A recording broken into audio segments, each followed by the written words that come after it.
नमस्कार। मैं डॉक्टर चंचल, हमारे साथ हैं सोनिया जी। और सोनिया एंडोमेट्रियोसिस, ट्यूबल ब्लॉकेज और हाइड्रोसेल्पिंग्स और इन सब से वजह से जो एक् क्वालिटी कॉम्प्रोमाइज़ होती है, इन सब परेशानियों से जूझ रही थी जब हमारे पास आई थी। आइए सोनिया की एज और उनकी जर्नी के बारे में जानते हैं। एज कितनी है सोनिया जी?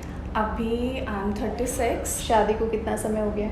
अभी तो 6 साल हो गए मेरी शादी को, बट जब मैं पहले आई थी कंसीव के लिए, ऑब्वियसली मेरी बहुत सारी प्रॉब्लम्स थी। एंडोमेट्रियोसिस था, पेनफुल पीरियड्स थे, ट्यूब ब्लॉकेज थी एंड बहुत ट्राई किया था मैंने। एलोपैथिक ट्रीटमेंट लिया था, होम्योपैथिक ट्रीटमेंट लिया था, सब ट्राई कर लिया था एंड एट लास्ट मैंने छोड़ दिया था कि मुझे बेबी नहीं चाहिए। I will just go for my endometriosis treatment और ठीक है, नहीं चाहिए अब बेबी।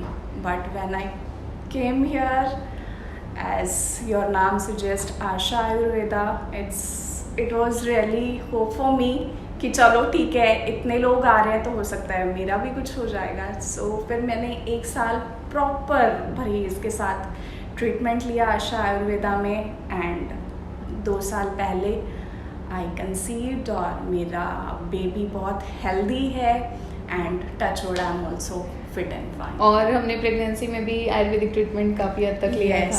यस, मेरा ओवरऑल मुझे आयुर्वेदा से ही फ़र्क पड़ा है।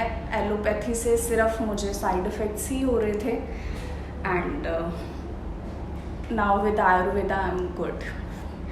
सो बेसिकली एंडोमेट्रियोसिस है और कंसीव नहीं हो सकता। पहली थॉट, एंडोमेट्रियोसिस के साथ हेल्दी बेबी नहीं हो सकता। सेकंड थॉट, एंडोमेट्रियोसिस है, ट्यूबल ब्लॉकेज है और वो रिकवर नहीं होगी। थर्ड, एंडोमेट्रियोसिस में जो फ्लूइड कलेक्शन होता है वो रिकवर नहीं हो सकता है। फोर्थ, इतनी सारी प्रॉब्लम्स जब ऐसे हमें लगती हैं तो हमें लगता है कि अब कंसेप्शन नहीं होगा और परेशान इतना हो जाते हैं, या काउंसलिंग इस तरीके से की जाती है कि अभी आप भूल जाइए, या फिर आप ऑल्टरनेटिव ऐसे सर्जिकल प्रोसीजर्स में जाइए जिससे एंडोमेट्रियोसिस फ्लेयर अप होने के चांसेस ज़्यादा रहते हैं।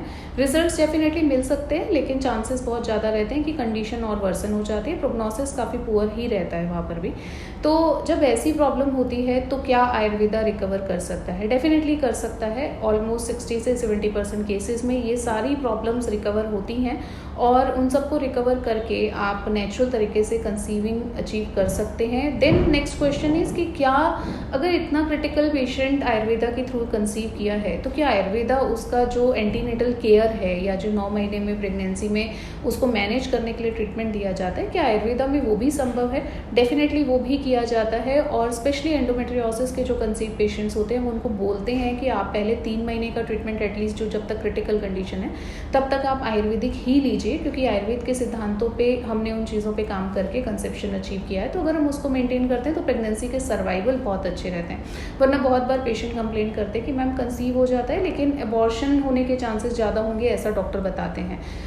तो उस चीज़ से भी फाइट किया जा सकता है जब आप एंटीनेटल केयर में आयुर्वेदा पे पूरा भरोसा रखते हैं और आप आयुर्वेदिक ट्रीटमेंट साथ में कंटिन्यू करते हैं तो वो प्रॉब्लम भी रिकवर होती है।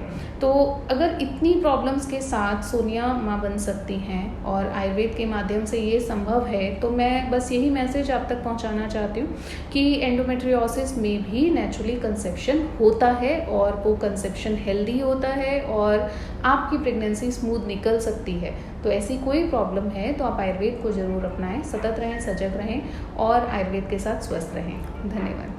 And add on to this, मेरी प्रेगनेंसी इतनी नॉर्मल थी throughout the pregnancy, not a single vomit, no any swelling.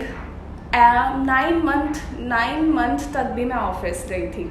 सिर्फ 10 डेज पहले, वो भी मैंने मन से सोचा कि नहीं, now I should take rest. सिर्फ डिलीवरी से 10 दिन पहले मैंने छुट्टी ली और मैं 9 महीने तक ऑफिस गई हूँ। कोई उल्टी नहीं हुई, कोई स्वेलिंग नहीं हुई, कोई पेट दर्द नहीं हुआ, कोई कमर दर्द नहीं हुआ। It was that normal. So thank you so much doctor Chanchal, you made it possible.